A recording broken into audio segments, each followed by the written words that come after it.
Hello my dear friends, good afternoon, नमस्कार। Welcome back to my channel. अपनी संस्कृति में आप सभी का स्वागत है।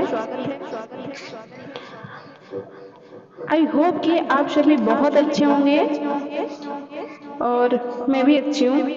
तो आज मैं फिर आ गई हूँ एक बहुत ही अच्छी कहानी लेकर। संघर्ष सच्ची घटना पर आधारित है। तो दोस्तों, बिना समय गंवाए हुए हम चलते हैं उस कहानी की ओर।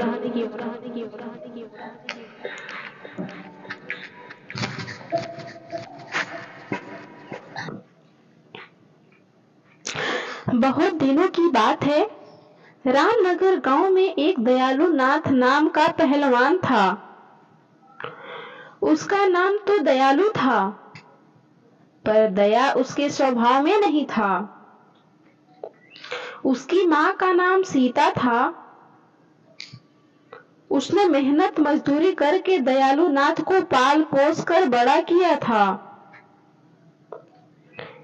वो बेटा जो कि 10 वर्ष बाद बड़े ही मन्नतों से पैदा हुआ था। छोटे से ही वो बहुत ही बदमाश था। गांव के सभी बच्चों से हमेशा लड़ता झगड़ता रहता था। मां सोची, अभी छोटा है इसलिए ऐसा करता है, बड़े होने पर नहीं किया करेगा।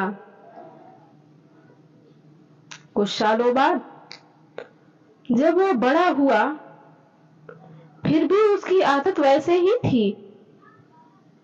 और तो और, अब वो अपनी मां की इज्जत भी नहीं किया करता था।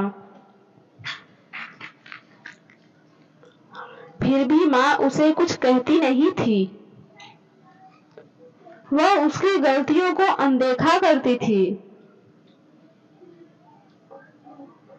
सीता को ऐसा लगता था कि वो आज नहीं तो शादी के बाद सुधर जाएगा। लेकिन दयालु नहीं सुधरा। जब वह 20 वर्ष का हो गया तो वह और भी अत्याचारी बन गया। उसकी आदत इतनी बिगड़ गई थी कि वह अपनी मां और पिता पर हाथ उठाने लगा था। 2 साल बाद उसके बूढ़े पिता भी दुनिया से चले गए। अब मां अकेली रह गई थी।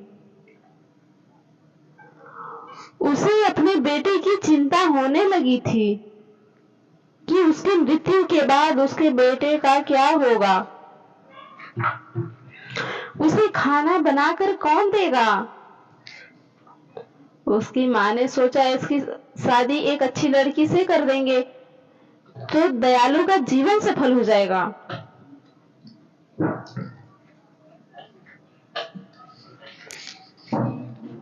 उसका ध्यान अपने परिवार में लगा रहेगा तो वह गुस्सा भी नहीं करेगा। लेकिन ऐसा नहीं हुआ। शादी के बाद तो वह और भी बिगड़ गया। पत्नी पुष्पा तथा अपनी सास देविका को 2 दिन के लिए अपनी बेटी के घर पर मिलने आई हुई थी। उसे भी एक दिन दयालु ने शराब के नशे में आकर मारा और गाली गलौज भी किया। बेचारी पत्नी क्या करती। वह गरीब परिवार से थी और ज्यादा पढ़ी लिखी नहीं भी थी, इसीलिए वह चुप रही। कुछ महीनों के बाद उसकी बूढ़ी मां की भी मृत्यु हो गई। 4 साल के अंदर उसने पुष्पा 3 बच्चों को जन्म दिया। दयालु उन बच्चों को भी मारा पीटा करता था। पुष्पा यह गम सहती रही और कुछ न कह पाती थी। नौकरों की तरह घर के सारे काम किया करती थी। रात को भी वह चैन की सांस नहीं ले पाती थी। उसका पति शराब पीकर आता था और मारा करता था।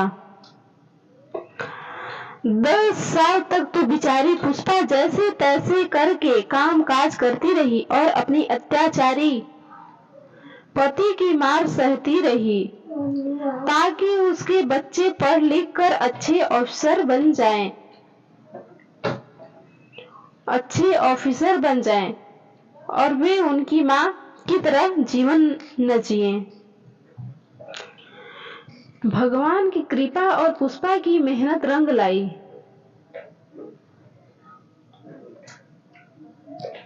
जो कॉलेज में पढ़ती थी वह एमएससी सेकेंड ईयर में प्रथम आई। उसकी मां का सपना पूरा होने लगा था। उसे अपनी बेटी पे गर्व था कि एक दिन बड़ा मुकाम हासिल करेगी। अचानक एक रोज उसके पिता शराब के नशे में घर आए।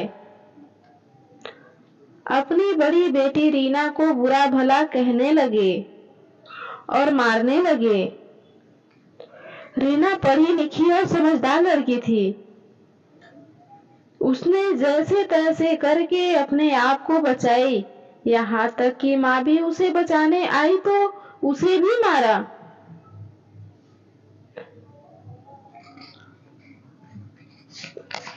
यह देखकर उसके दोनों भाई चुपचाप एक कोने में बैठकर रोने लगे।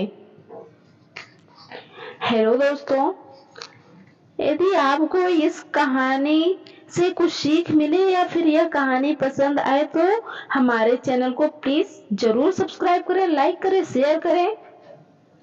दोस्तों, आपका ओनली एक कमेंट हमें हमारा मनोबल बढ़ता है दोस्तों।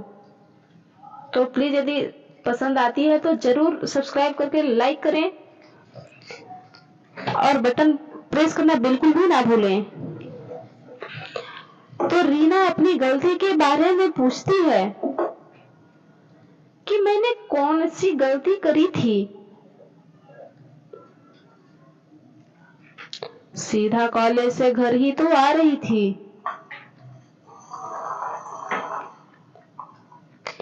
पिता शराब की हालत में जोर से बोलते हैं, मैंने अगली बार तुम्हें राहुल के साथ देखा तो समझ जाना।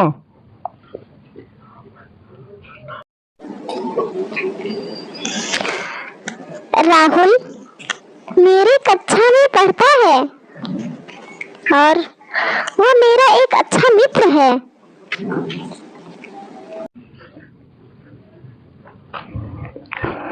मैंने तुम्हें इतना बड़ा किया राहुल के लिए कि तुम उसके साथ चली जाओ। तुम्हारे ऊपर और तुम्हारे शरीर के ऊपर सिर्फ ही मेरा ही हक है और इसे मैं किसी के हवाले नहीं कर सकता हूँ।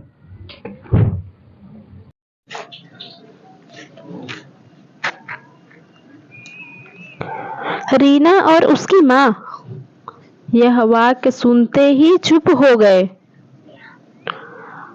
और अपने मन में सोचने लगे कि ये पिता है कि हैवान। रीना अब इस घर में एक पल के लिए भी नहीं रुकना चाहती थी, क्योंकि हर रोज के नाटक से वह थक चुकी थी। आज तो उसके पिता ने इंसानियत का हद ही पार कर दिया था। अब उसे उनकी मदद की तो उसके पिता के नाम से घृणा होने लगी थी। आसपास के लोग भी उनकी मदद करने से डरते थे। किसी ने उनकी मदद की तो उसके पिता पड़ोसी लोगों से भी लड़ाई करते थे। लोग उनकी मदद तो करना चाहते थे पर कर नहीं पाते थे।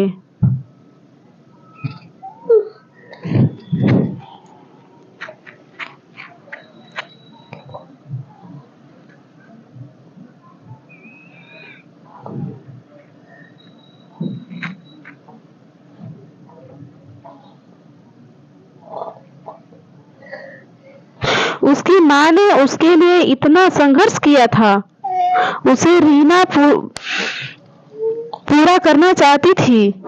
एक दिन जब उसके पिता घर से किसी काम के लिए 2 दिन के लिए बाहर चले गए थे, तभी पुष्पा ने सोचा यह अच्छा मौका है। रोज रोज के झगड़े से तंग आकर पुष्पा ने रीना की शादी अपने सहेली के बेटे राहुल जो कि उसके ही कक्षा में पढ़ता था उससे करा देती है और अपनी बेटी को इस नर्क से निकाल देती है।